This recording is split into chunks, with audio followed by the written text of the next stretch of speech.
la noticia es esas más de 10.000 llamadas y sobre todo la cronología, 9.000 aproximadamente antes de la alerta y 6.000 a las 3 de la tarde cuando empezaba la comida en el Ventorro con el presidente Mazón.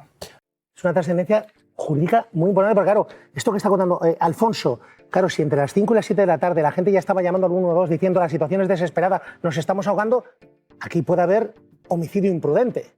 Homicidio imprudente y lesiones imprudentes, que es lo que está investigando la jueza de Catarroja de instrucción número 3, Nuria Ruiz Tobarra, y evidentemente estos datos, Antonio, apuntalan efectivamente que pudo haber una imprudencia por parte de la Generalitat Valenciana, porque cuando los ciudadanos decían ya que se estaban ahogando, que el piso estaba llegando al segundo piso, a una altura superior a la de la planta baja, bueno, pues la Generalitat Valenciana tardó incluso entre 2 y 3 horas en avisar a la población de que tuvieran cuidado, de que no salieran de sus casas y de que no hicieran ningún tipo de desplazamiento. Porque acabamos de conocer, atención, de la investigación de la jueza de Catarroja, Alfonso Pedreñina, el informe de las llamadas de emergencias del 112, el día de la Dana. Y es impresionante porque esa tarde, emergencias 112, por tanto la Generalitat catalana, valenciana, tenía que saberlo. Las llamadas eran desesperadas.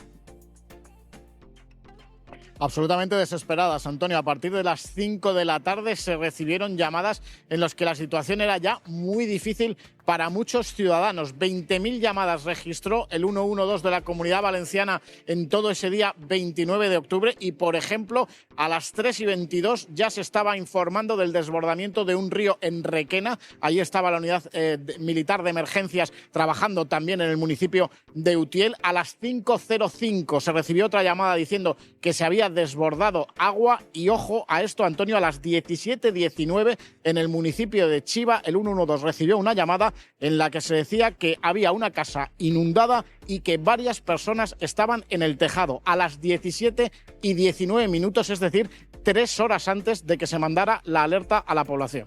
Y a las 6:30 ya tenía llamadas de gente que estaba diciendo el agua está ya por el segundo piso. Sí, a esa hora, 18:38, también en el municipio de Chiva, el agua llega por las escaleras del piso 2. Ojo también a esta llamada, 18:31, 1 hora y 40 minutos antes de que se llamara la alerta a la población.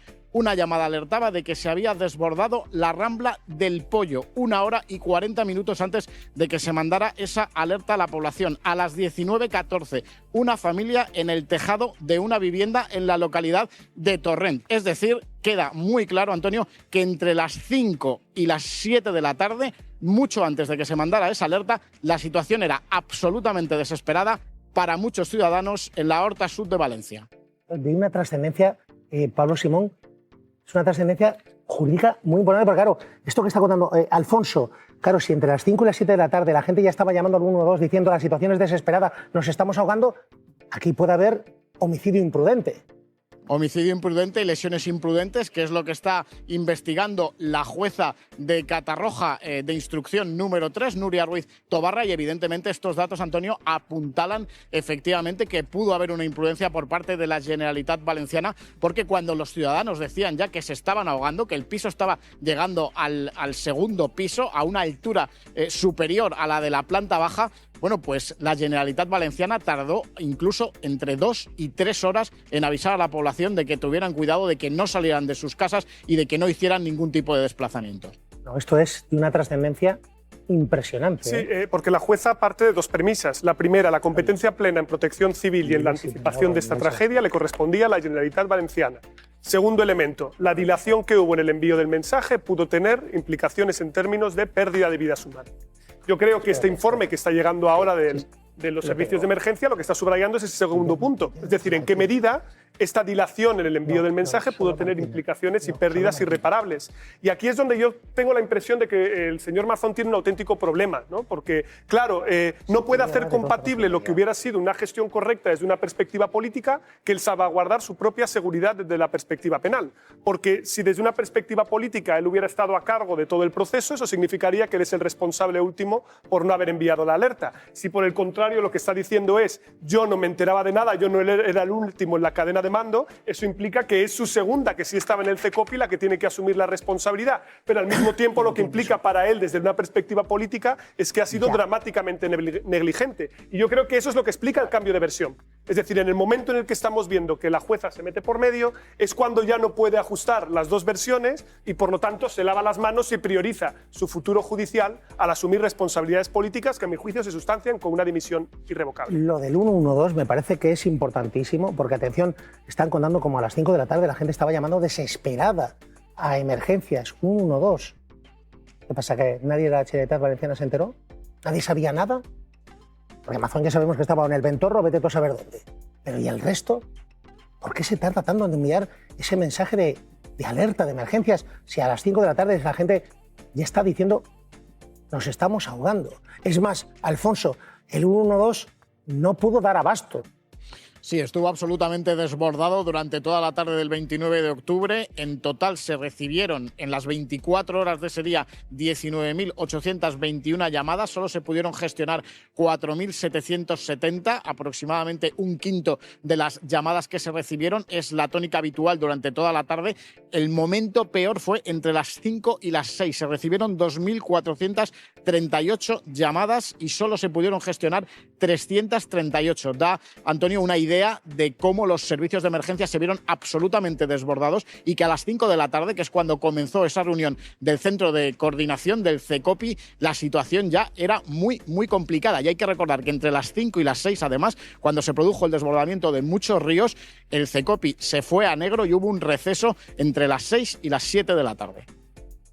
Y Mazón sigue ahí como si no hubiera pasado nada, diciendo que es que él no tenía información, que el gobierno se la estaba ocultando, y la Confederación Hidrográfica del Júcar y la Agencia Estatal de Meteorología y la delegada del gobierno y el gobierno de España.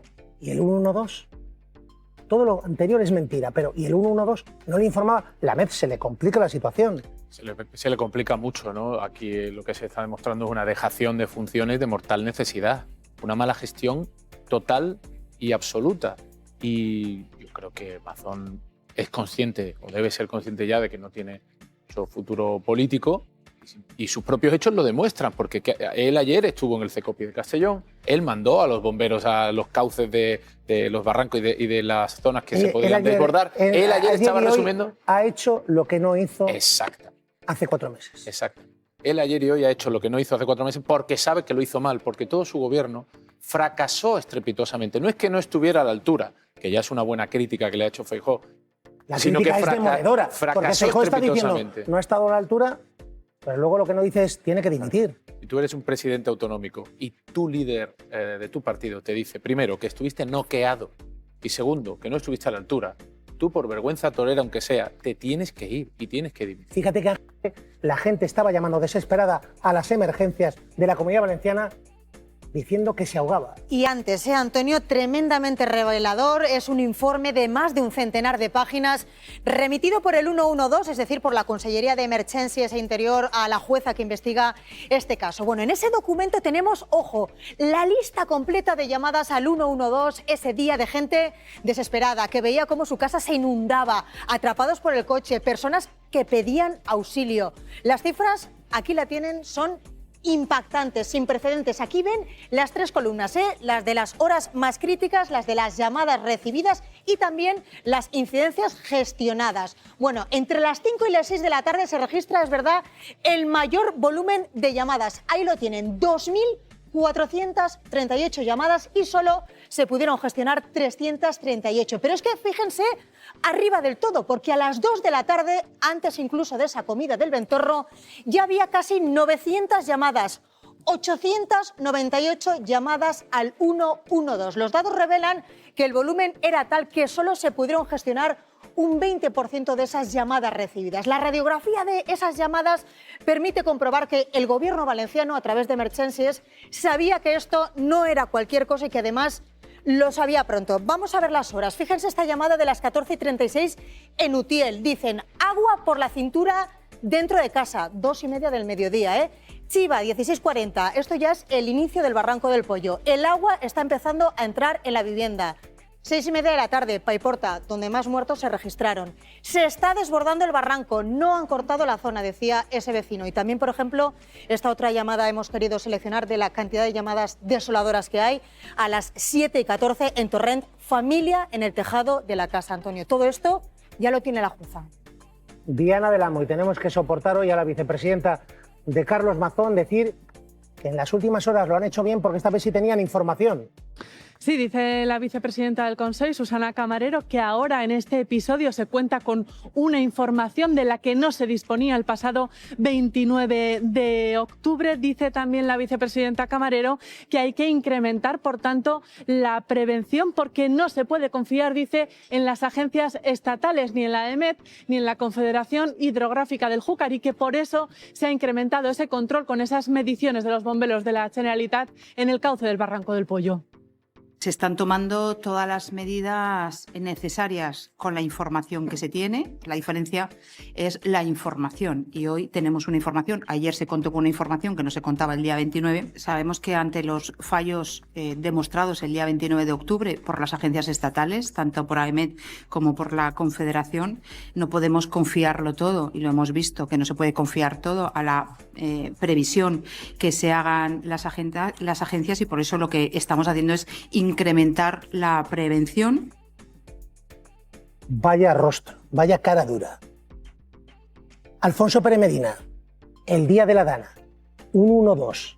¿Cuántas llamadas recibieron?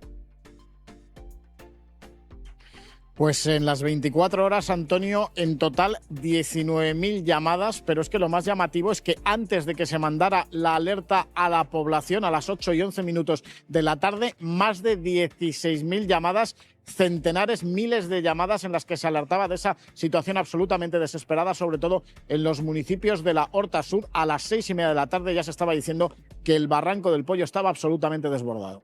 Bueno, cambiamos de asunto radicalmente. La jueza que investiga... Desde la tarde, hora en la que se decide convocar la reunión del CECOPI para las 5 y en la que Mazón se va a comer al Ventorro, el 112 de la Generalitat Valenciana había recibido más de 6.000 llamadas. Con avisos como este, de las 12:30 de la mañana, que advierte de que se ha desbordado el Barranco de Requena. ¡Acojonante, macho, acojonante! La jefa del Servicio de Emergencias de la Generalitat explica a media mañana, con el aviso rojo detrás, qué zonas están monitorizando. Las zonas que tienen un mayor nivel de caudal ahora para hacer seguimiento son el río Magro y la Rambla del Pollo, la zona de la Rambla de la Saleta. A las 5 el CECOPI se reúne en el edificio aledaño al del 112. ¿No se dio información sobre ninguna llamada al 112? No estaba en el CECOPI, lo desconozco. Lo que sí que tengo claro es que en el CECOPI no se habló del Barranco del Pollo. El 112 no traslada al CECOPI, que tiene 20.000 llamadas en un día, pregunto. Nadie de las personas que estaban ahí trasladó lo que estaba ocurriendo en el Barranco del Pollo. A esa hora la cifra de llamadas es ya de 9.400. El pico más alto llega entre las 5 y las 8 de la tarde. A las 6:30 ya se advierte de que se ha desbordado la Rambla del Pollo. En Paiporta, a las 8 menos 20, advierten de un posible primer ahogado. La alerta se lanza a las 20:11 y únicamente aconseja que se tenga prudencia en los desplazamientos. A la hora en que Mazón dice que llega a la reunión, a las 20:28 llegué al CECOPI. Las llamadas superaban ampliamente las 10.000. Son más de 100 páginas de un documento que estudia la jueza de la Dana, Nuria Ruiz Tobarra, 20.000 situaciones límite de las que solo 4.700 pudieron ser atendidas. La Fiscalía de Valencia ha comunicado esta tarde que comparte el criterio de la magistrada de investigar si ha habido daños personales por conductas imprudentes. Carlos, teníamos el sumario o los datos de la jueza diciendo no se pudieron salvar las infraestructuras, pero sí la mayoría de las vidas. Diciendo la responsabilidad es del que tiene las competencias, que es el gobierno autonómico, cuyo presidente es Carlos Mazón.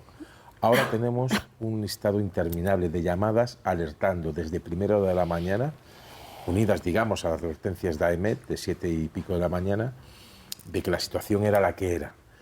A las 3 de la tarde, en el momento en que empieza la comida del Ventorro, del presidente de la Generalitat, hay acumuladas ya 9.000 llamadas al 112 en el complejo del CECOPI, alertando de la situación extrema.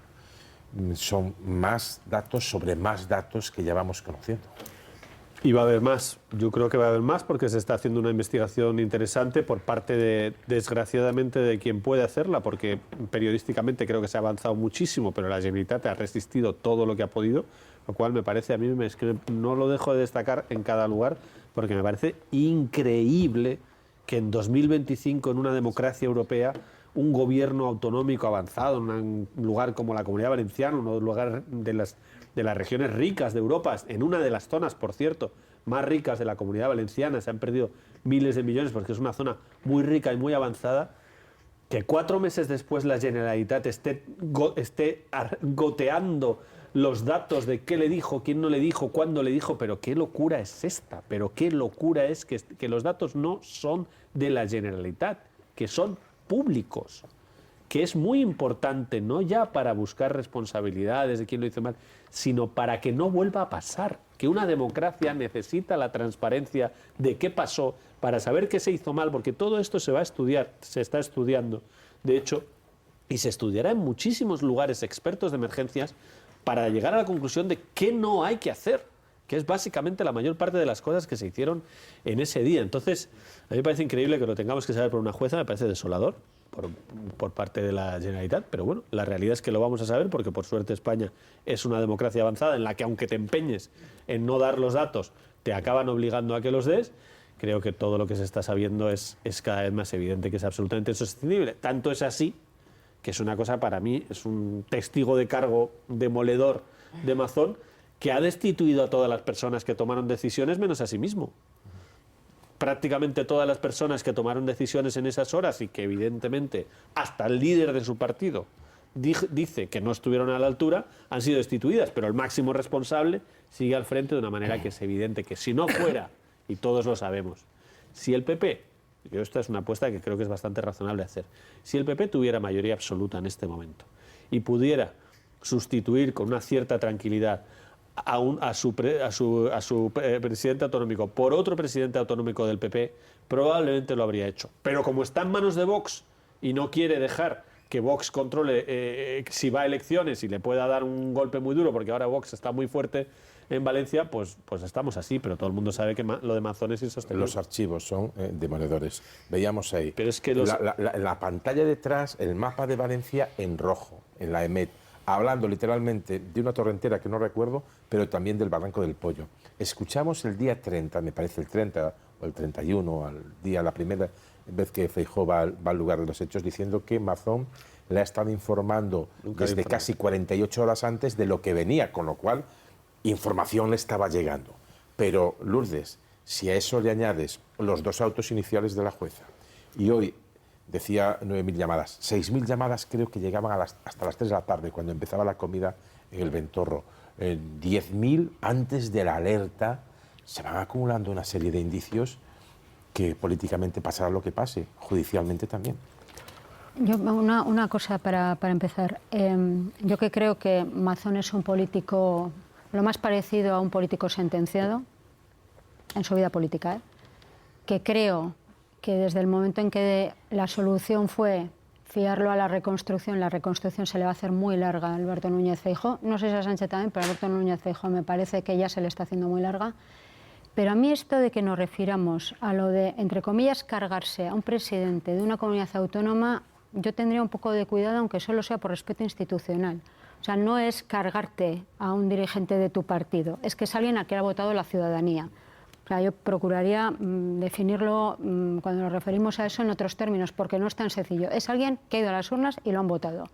Entonces, removerlo. Mal y dimite, no es el primer sí, pero caso que si no, pero quiero decir. En la historia de la política total, mundial, pero quiero decir que si él. Pero haces un desastre, tu partido te obliga a dimitir. No, pero que si él. Sí, pero que si él se enroca, quiero decir que el procedimiento para empujarle, y están todos comprometidos, pero eso, para eso porque están los partidos, el PP tiene un lío considerable con este asunto, salta a la vista. Pero Diana Morante el otro día dijo que moción de censura y no hemos vuelto a saber nada de ella y no la quiso ratificar. Y Vox, claro que va a hacer Vox, pactar con la izquierda para no, quiero decir que Vox también está pillado en esto. Y es una el y trabajo ojo, de los partidos, es una, entre otras cosas, es ese. Sí. Cuando llega una situación así Bueno, extrema. que no iba esto, o sea, que era perdón, solo pero esto, digo, sí. No, pero es que efectivamente es un líder democráticamente elegido, no hay ninguna discusión, pero los partidos, entre otras cosas, están también para eso. Sí, pero para ¿cómo? cuando llega una Sí. situación así, reunirse con él y decirle, sabemos Hombre, que eres el líder democráticamente elegido, no te podemos Sí, echar, pero ¿cómo se lo pero te vas 2 años, vas a tener que Hombre, dos años, Camps, en Valencia hay un presidente democráticamente elegido que también fue removido cuando llegaron 2 las años. circunstancias y dijo algún dirigente del PP, la fiesta en Valencia sí, pero se ha que acabado. Camps Xavi fueron 2 años y estaba imputado, Sí, fue un- ojo, sí, que pero es que digo claro, que por es un contarlo desastre, todo, sí, que a pero ver si digo va a que también aparecer fue ahora que removido. Mariano Rajoy era el político de la noche a la pero mañana digo más que a veces- ejecutivo del mundo. que a o veces sea, los partidos toman O sea, decisiones drásticas sí. sobre líderes en comunidades, Sí. sean o no que presidentes sí, de que yo sus solo lo comunidades digo, o viceversa. solo lo digo por la cuando ven que les va a terminología, pero afectar a- sobre, Claro, porque eso- pero porque sobre eso está- lo de Mazón, vamos a ver si lo estábamos dando todos. Es que no necesitamos las llamadas. Que había una situación, no sabíamos que iba a ser la brutalidad que fue, pero que iba a ser una situación crítica si todos los medios de comunicación lo estábamos contando desde por la mañana. O sea, Mazón él no fue a ningún sitio, en Valencia no caía una gota, no fue donde tenía que estar, eso se sabe, y él tendrá que decidir si se va o si se lo sigue poniendo complicado a su partido. Y luego está la responsabilidad judicial, que esa sí que es más delicada, porque ahí es donde necesitamos toda esta catarata de pruebas para ver lo que es difícil, que la jueza pueda dar el salto de investigar a posibles imputaciones por responsabilidades penales. Tenemos el asunto de las llamadas, que se incorpora, Enric, a todo lo que hemos visto de las actuaciones judiciales. Lo que pasa es que las llamadas son muchas llamadas para alegar ahora desconocimiento de lo que estaba pasando. Sí, mira, yo creo que al punto en el que se está, hay otra cuestión a poner sobre la mesa, que es la salvaguarda institucional. Hemos estado hablando a lo largo del programa de la autonomía, ¿no? A raíz del pacto hoy sobre las competencias de migración en Cataluña, la autonomía. La cuestión de la autonomía es muy importante porque forma parte, es una parte sustantiva de la arquitectura institucional y constitucional española. La salvaguarda institucional es fundamental, es decir, toda esta dinámica que se ha generado en Valencia en estos momentos está haciendo daño en 2 ámbitos. El primero, a las familias de las personas que murieron. Allí, sus parientes, que asisten desde hace meses a algo que se tendría que clarificar con mayor diligencia, es decir, con mayor sentido de la responsabilidad. Y luego hay otro daño, que se está haciendo un daño a la institución de autogobierno. Y esta yo creo que es una responsabilidad muy importante que va a recaer sobre la cabeza de Carlos Mazón. O sea, no es solo a ver cómo me escapo de esta, porque yo creo que cada vez la percepción social es esta. Es decir, a ver cómo me escapo de esta. No, es que esto es muy... O sea, no es solo esto, es que se está poniendo en riesgo la credibilidad institucional. Entonces, y esto al Partido Popular, que es un partido que aspira a gobernar España, que ha gobernado España durante periodos largos de tiempo y que probablemente lo volverá a hacer, en virtud de la alternancia democrática, pues la salvaguarda de las instituciones es muy importante. O sea, ¿qué pretenden? Encima, hundir la Generalitat Valenciana. No es Mazón la Generalitat Valenciana. Mazón es hoy una persona elegida para presidir la Generalitat en función de las normas electorales establecidas. Pero la institución no es la persona. Marisa. A ver, con este tema, es evidente que miles de llamadas no son porque te ha entrado un poquito de agua en el portal, ¿eh? Es porque la gente está ahogándose. Si no, habrían sido 50, 100, 200, pero estamos hablando de 15.000 llamadas, ¿no? Esto ya pues da un poco la medida de lo terrible que era aquello y de lo increíble que es que no se hiciera caso. Yo puedo entender que en las primeras semanas se optara por no abrir un melón de sucesión, porque, en fin, estaba todavía el barro hasta el cuello, que se optara en las primeras semanas, porque eso no sería conveniente, añadir un problema político a la tragedia que había en ese momento. Pero yo creo que a estas alturas esto ya ha sobrepasado totalmente no la capacidad de resistencia de Mazón, que ahí sigue, sino que esto está afectando directamente al propio Partido Popular, que es el primer partido de este país, ahora mismo el primer partido del Congreso y con una mayoría absoluta en el Senado. Le está haciendo, además, efectivamente, de dañar a la propia institución de la Generalitat. Y, oye, ha habido otros momentos en que cuando el Partido Popular ha visto estas orejas del lobo, en concreto en Valencia, efectivamente han dicho... se acabó la juerga, aquí hay que dimitir. Se acabó la fiesta, fue la frase. Exactamente, bueno, yo digo la juerga. Y a mí me parece que en esta ocasión falta poco para que esto suceda. La noticia es esas más de 10.000 llamadas y sobre todo la cronología, 9.000 aproximadamente antes de la alerta y 6.000 a las 3 de la tarde cuando empezaba la comida en el Ventorro con el presidente Mazón.